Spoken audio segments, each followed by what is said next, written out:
Hello, welcome. Okay, recording in progress. Hello. Welcome to the Let's Get Led podcast. This is your solo podcast episode with A. Hello, everyone. I just want to say thank you for all your messages. You guys are following along my journey, and I am here for it. I'm actually really enjoying sharing with you on the pod. I find the longer form conversation is such an easier way for me to really express my intentions and my feelings and my goals and my perspectives and why I am on this 40-year-old weight loss journey. So I updated myself on where I had left you guys off last week because I always forget. And basically, I have just spent a week counting calories. OMG. Now let me explain why. Wow, I just really went right into that. Nothing. I didn't even warm you guys up to it. I didn't tell you anything about my life. I didn't flirt at all. I just went right for it. Maybe we need to go back. So I'm leaving for Mexico tomorrow, which I'm really excited about. We're going with two other families. We're going to an all-inclusive resort. I've never been before. I've actually never been to Mexico before. No, I've never been to Mexico before. Neil and I actually got married in Punta Cana, so we have been to Punta Cana, and I've done a ton of traveling in Europe, Australia, New Zealand, America, but not a ton in Mexico, not a ton of time at all-inclusive resorts. So we'll see if we like this vacation. Last vacation, we went to Disney. Last March break, we went to Disney. And that was amazing, but I wouldn't really call it like a vacation. It was more of a trip. If you're a mother, or if you're the default parent, and you're in charge of the Disney app, you know what I'm talking about. I was actually having this conversation with someone who was like, yeah, we're going to Disney. It's going to be so great. I'm going to wake up really early every morning. I'm going to go for a walk. And I'm like, nope, you're going to wake up early every morning and get your Genie Plus and book your Lightning Lane. And then you're not going to go for a walk because you're going to spend all day walking around a park. Anyways, so it's just a little bit of a different type of vacation. So we'll see which we prefer. So I've been really busy behind the scenes, packing my bags, packing the kids' bags, finding someone to take care of the cat. Oh, my dear friend Lara said that she would watch, and her family said they would watch our cat for a whole week, which is a lot to ask of someone. So I'm like, Milo, you got to be on your best behavior, buddy. Also, I've been kind of sharing on the internet that he's a little bit of a dick, and then I'm asking people to take him. So it's like, oh, he's not that bad, I promise. Anyways, I said, worst case scenario, he's a dick. You drop him back off at my house and go visit him a couple of times a day. So I'm really hoping that situation works out. That's something you really need to consider, when you're getting a pet, is what's the pet going to do when you go away? Something to think about for future if you're considering getting a pet. So, and also getting some stuff done for work because, what I do, it doesn't stop even when I'm away. So I've just been behind the scenes getting all my homework done so I can really enjoy a good stretch of vacation. And I think that I was actually, as I sat down to this computer, I was like, oh my gosh, I might not need my computer. I need to think about that, but I could probably leave my computer at home. That would just be so freeing to me. Now, I can do most of my work from my phone, but my computer's when it gets real serious. And Jose offered to take my live. So for anyone that is a Your Weight Loss member, we do coaching sessions within the community group. I do 3 a week and Jose does 2 a week. And she said she would take mine next week. So that's really, really nice. So that gives me a real break. So I'm going to obviously be updating my social. I love taking you guys on everywhere I go on vacation, especially, what is more fun than watching someone that on vacation on the internet? So fun. My parents are actually in Costa Rica right now. And I'm waiting for just one picture, Linda, of your trip. And I said, I'll be the opposite. When you want to know what I'm doing, you just go look and I will update you all the time. So my biggest obstacle, which I can kind of get into next podcast, I'm actually going to share with you guys my all-inclusive plan. Okay. I'm going to get into that. We're going to talk about drinks, mixed food, all the things what with my weight, what are we going to do this week, tomorrow. I'm going to be in Mexico tomorrow. Okay. Wow. Stay on track, Alicia. So I'm sure you'll be able to watch me on Instagram on vacation, but let's get back to what just happened this week. So I was spending a week calorie counting. Now I want to update you guys on how did I get to that point? So About 5 weeks ago, I came home from Hawaii. When I was in Hawaii, I was not feeling super great in my skin. Over the past, like probably 4 years, I've gained about 7 pounds, which I know is not an excessive amount of weight, but it's gradual weight gain. And I'm noticing the difference. I'm feeling the difference. And I also don't want that trend to continue. Okay. So it was almost like it was just, most people set their January 1st weight loss goals. But it's so ironic, me being in the industry that I'm in, it's almost like I put so much of my energy helping our members get started on January 1st that I don't even like, and I'm so busy that I don't take a ton of time on January 1st to think about me and my personal goals. So, and I was going to Hawaii and that was taking a lot of mental energy as well. So anyways, it was like my January 1st when I came home and I was like, God, you know what? I want to figure this out. I want to do something. I want to feel better in my skin. And so obviously over the past 4 years, I went from 38 to 42 and I'm noticing a difference. So that sparked me starting my weight loss journey. So I did about a month of being mindful of my choices, not counting anything, just setting goals for myself. You know, drinking my water, sleeping, moving my body. At about the beginning of that month as well, I must mention that I was having a flare up for arthritis. I haven't had it officially diagnosed yet, but we do think that it is arthritis in my foot, which actually doesn't even hurt right now. That little joint in my foot, when it's flared up, if I touch that joint, I go like it is agony and it throbs. And right now it's nothing. So I am riding that wave and enjoying having zero pain. And I'm sharing that with you because at the beginning of my mindful month, I wasn't moving my body because I was in so much pain with my foot. So that's what I did for a month and the scale really didn't move. Okay. And so I was like, okay, what next? I need a little bit more information. So, and I'm going to be really honest and vulnerable with you guys, like I always am. I was feeling a little broken. And there's always that. And I share this with you guys because I know many of you have felt the same way. In the back of your mind, if you're watching on YouTube, are you distracted by how pretty my nail color is? Maybe for some people, it's like a bit much. And I'm wearing neon lime green sweater with this pink. It's giving all the Mexico vibes. I just need to get there. Okay. Wow. What was I talking about? Where was I? We were broken. Okay. I share this with you guys because that feeling is so not fun. And I don't want you to stay stuck there. And when you're trying to accomplish something and it's not working, there's this little voice that's like, well, what if you're broken? What if this? What if that? What if this? And it's like, I know I'm not broken. I know I'm not broken. I know I'm not special. I know that if I'm not losing weight, it's because I'm not in a calorie deficit. And that's what it is. Okay. Creating a calorie deficit is going to look different in my 40s though. So it's just like me coming to this realization, figuring out what that's going to look like.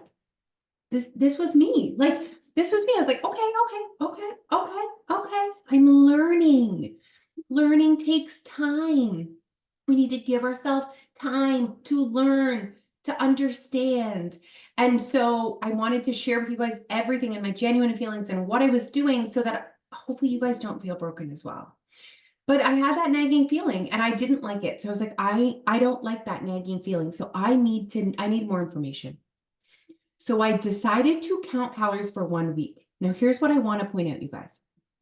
Some people count calories, but what they do is actually change everything, count it, and lose weight. And then they attach weight loss to the calorie counting.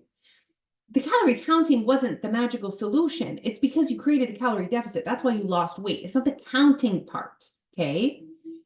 So what I said to do was not to change anything, which is hard.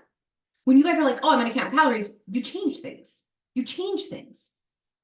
Oh my gosh. It's just like really frustrating because people think they need to count calories, but it's almost like you already know in your brain what you need to change in order to create weight loss. You change them and then you count. What if you just changed them and didn't count?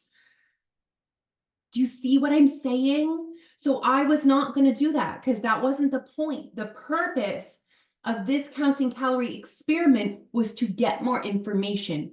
and to figure out where I was at right now. Before I can come up with a plan of what next, I need to know where I am right now. I need to know my baseline. And so through doing that, I realized, which I knew what was going to happen. I knew this is what was going to happen. I just was consuming more energy than I really realized.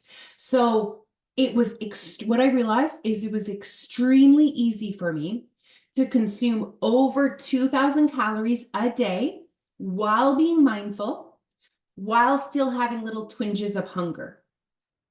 So that told me when I wasn't counting, remember, not counting living my life, counting living the same life. That was the experiment.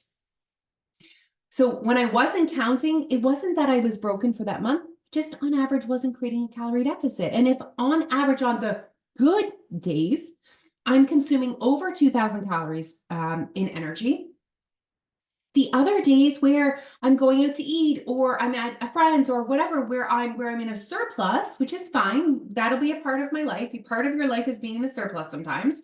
But if you're not in a if you're not in a significant deficit and then you create a surplus, that math needs to balance out. So I really wasn't getting anywhere because maybe I'd created a small deficit here, but then I went to a Super Bowl party and like big surplus. And then it's like, okay, start over. Minus little bits, and then like a bigger chunk. And so amazing. Now we know. Now we know. So what now? Like, what is this going to look like now with this knowledge? With 100% certainty, I can share with you that I will not be long-term calorie counting. And by long-term, I mean like today. It's done. Okay. It's not sustainable for me. It's not easy for me. It encourages me to make choices that don't align with my personal food values just because it makes it easier to count. Let me give you an example. When I wanted to have my homemade cabbage soup that has tons of veggies in it and was delicious after my walk, I almost didn't want to choose that because that would have been hard to count. But then I'm more likely to choose like a pre-packaged something because look how easy it is to count this. And I've had experience with calorie counting before, and that was one of the cons for me. And I was like, that's just one tiny example. It's not necessary. It's difficult, whatever. And before I get into what now for me, I just want to share with you guys that I was at a point where I am at a point where I don't have any massive habit changes to make in my life. I have healed my relationship with food. I wanted more information. Okay, that's why I did what I did. I just want to make it so clear. If you are listening to this and you want weight loss for yourself, but you already know, oh, I'm binge eating on the weekend. I'm having moments in my pantry at night. I'm eating so many of the kids' scraps. I'm not moving my body. Like if you can already list things where a lot of energy is coming in and that's somewhere where you want to make a change, you don't need any of this. You don't need any of this. The place where calorie awareness has power and value is when you are confused. This is the tool I want you to take out of your toolbox.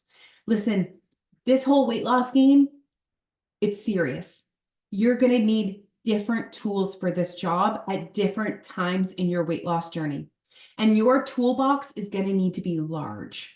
If calorie counting is the only thing in your toolbox, you are going to be let down over and over and over and over again. We need mindset work, and we need tools that will work regardless of where we are, what time it is, if our kids are sick, if we're busy, if we're moving. Calorie counting only works in perfect situations. You're not going out to eat, no one's sick, you're not on vacation, you're not busy, your kitchen's not being renovated. Like it's just not a tool that can carry you through this entire journey. Does it have place and value? Sometimes. If you are confused, yes. But you can learn more without counting. just set a goal to create more awareness. But I already had that. I was already at that stage. So a more awareness stage is just like, I went to pita pit today. How many calories were in my pita? I already know that because I've already looked it up before because I have calorie awareness, right? How many calories are in my creamer I put in my coffee every day?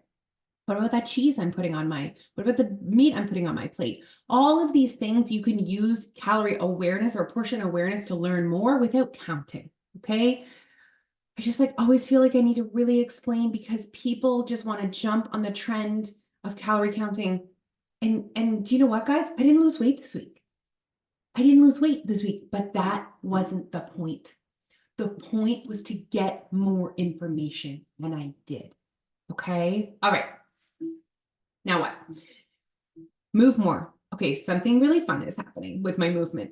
So I've been going on the treadmill because I don't know. I just like when I had my injury, I was like, okay, you need to wear like really good sneakers. And I didn't want to wear my sneakers outside. And I think maybe part of my injury was irritated with my my winter boots I was wearing. So I just have been on the treadmill downstairs when it works, and also lifting some weights. So that's been really fun. I've been like somewhat consistent. I'd say 2 workouts a week on average, which is 2 more than I was doing before. Is it where I want to be eventually? No. Is it closer than what I was in January? Yes. And so I have been going on the treadmill. And the other day, the craziest thing happened. I saw a reel and it was someone running, sprinting. And I used to sprint at the gym.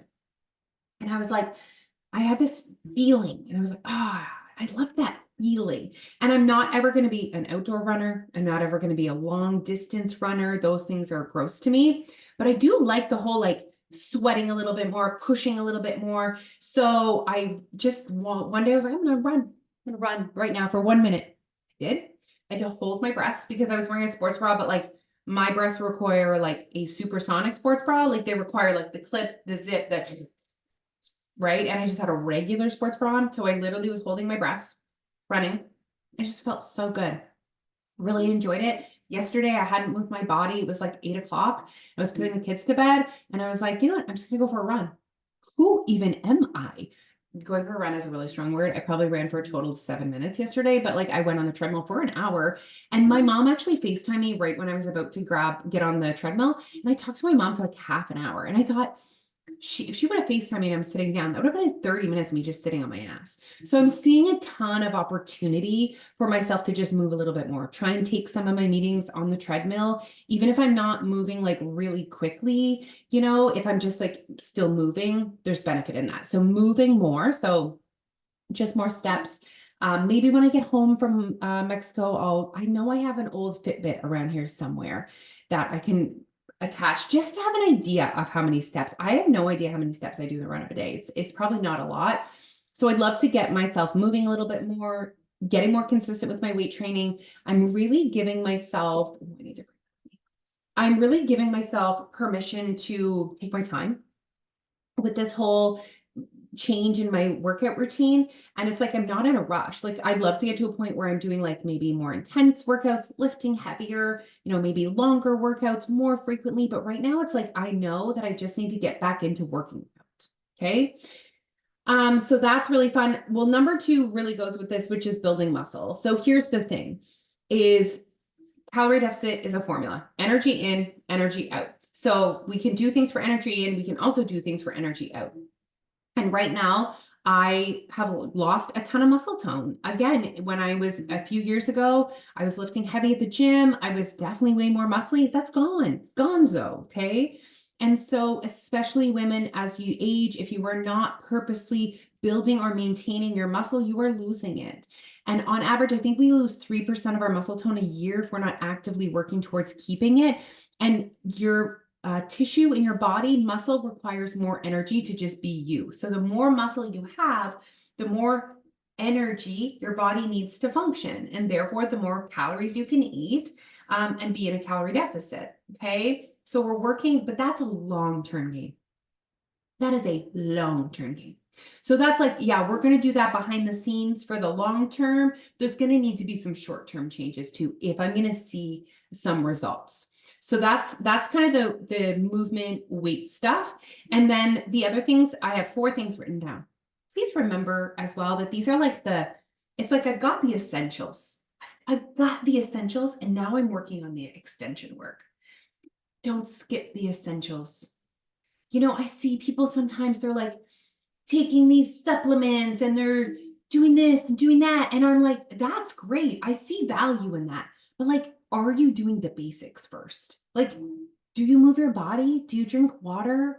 Do you prioritize sleep? Like, to me, that's like the first thing. You know, are you eating? When's the last time you ate a vegetable? And then we can talk about the other things. Okay. So protein, vitamins, and minerals are on my list. So just increasing my protein. It's very easy to not consume a lot of protein. It just is. It's the way that we eat in North America. So I'm being a little bit more intentional with my protein, especially if I'm weight training. Simple as that, just being more intentional about my protein. Vitamins and minerals. So I don't know if people actually realize this, but your hormones function, they use vitamins and minerals to function. So if you're not giving your body a variety of vitamins and minerals, and how you can see this is just different colors. So if you're giving your body different plants in the run of a day, you're giving your body an opportunity to have more vitamins and minerals. Okay, so I already eat really quite nutrient dense options. There's always room for improvement though. So when I get home, maybe like I was thinking of like roasting a bunch of veggies, different colors, and then I can create like little bowls for lunch or dinner or whatever for myself to make sure I'm really getting a variety. I've actually started to get into smoothies. I ordered myself some protein powder, so I'm gonna have some smoothies as well, which I really enjoy. So I get like a banana, some spinach, and some strawberries all in one smoothie, right? So I'm excited about that. So that's something else I'm working on. So we've got moving more. We're building muscle. We're focusing on protein and lots of different colors in our fruits and veggies.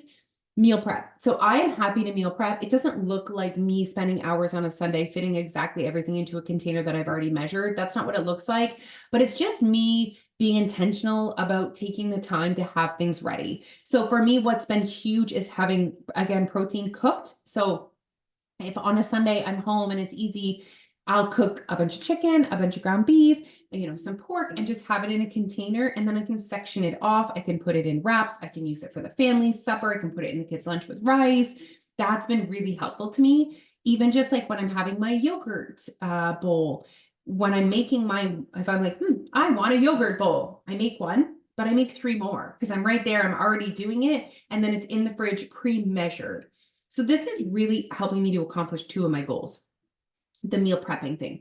Number 1, it helps me to achieve the whole more protein, more vitamins, more minerals because it's just there, it's accessible, it's easy, I'm going to grab it.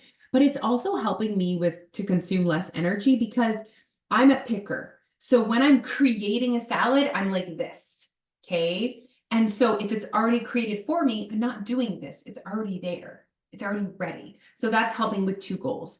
Okay, 2 more things that are really more mindset things. So my first 4 are really action-based, and I tend to be really heavy on the action-based. That's my personality. I could spend some more time reflecting, not gonna lie. I realized that most of the time where more energy is coming in than I realized is between like 3 and 5 p.m. That's like my danger time, let's say, my witching hour. Kids get home from school, they're hungry. I get them a snack, but I'm hungry. And then I start picking at their snack. And then it's like, oh shit, I just already ate probably the amount of energy I would need normally in a snack, but I just had it in veggie straw, so I don't feel satisfied. And then maybe snack a little bit more. And then I'm not really hungry for dinner, but have a little bit. So it doesn't always go well. Whereas from the moment I wake up till the little buggers come home from school, easy peasy, right? Easy peasy. So it's just those little times. And I'm not someone that eats at night. I don't find that difficult to not eat at night. That's not somewhere where a lot of energy goes in for me. So just from 3 to 5. So I'm going to find a way. I haven't decided how to make this work that'll actually work in my life. And you know what? I'm going to try something. And if it doesn't work, I'm going to try something different. Crazy concept, right? So I might just do like an alarm in my phone at like 3, 4, and 5 to just for me to check back into my goals. I don't know if that'll be like me reading a quote or me just looking at the alarm or me like coming into my office and like writing something down. I'm not sure what it'll look like for me, but just having that reminder around that time, I think will be really beneficial to me. And lastly, this is really a fun one. I am going to look for women in their 40s who are doing the thing, who are doing what I want to do, who are nourishing their bodies, moving their bodies, maintaining a healthy weight. I'm just going to try and find them on the internet and just be inspired by them. So I'm excited about that one because I just kind of came up with that one. And you know what? I'm excited in general. A couple weeks ago, you guys, this whole thing felt really heavy for me because I felt not fully in control. I felt a little broken. I was disappointed in myself. But I don't feel that way anymore. I really worked on just now that I understand what's going on and I have a deeper level and I've accepted as well. I don't want to spend time, complaining or being the victim of being 40. I don't want to live that way. And so now that I've like accepted that reality and I understand that reality, I'm excited and I'm hopeful. And those are things that I want for every single person at starting a weight loss journey. Okay. And I'm committed to enjoying the process. There's the part. It's like, I'm not going to suffer for this. I'm not going to feel deprived. I'm not going on a diet. I'm not going to count calories. I'm not going to eliminate alcohol, but I'm just going on a little bit of a journey and I'm super excited and hopeful. And so that's where I'm going to leave you guys. When I get back, I will update you. I'm not going to update you every single week. The solo podcast episode doesn't need to be about me all the time. There's been enough, Alicia. It's been enough about me since January. Okay, we can like move on from this. But I will update you guys from time to time when it feels appropriate, but just not putting the like every single week, I'm going to talk about me for 30 minutes. That's a bit much, right? But on the next podcast, next Friday, if you are going away, this is going to be a perfect one for you because I'm going to share about my plans for while we're away because I want to enjoy myself, but I also don't want to come back 10 pounds heavier. I just don't. And so my plan and to achieve that. And then the next week, we'll just be back in action. Okay. Again, thank you guys so much for listening. These are getting long. I appreciate you. I hope you guys are having an amazing Friday. If you're listening to this on Friday, an amazing day, everyone.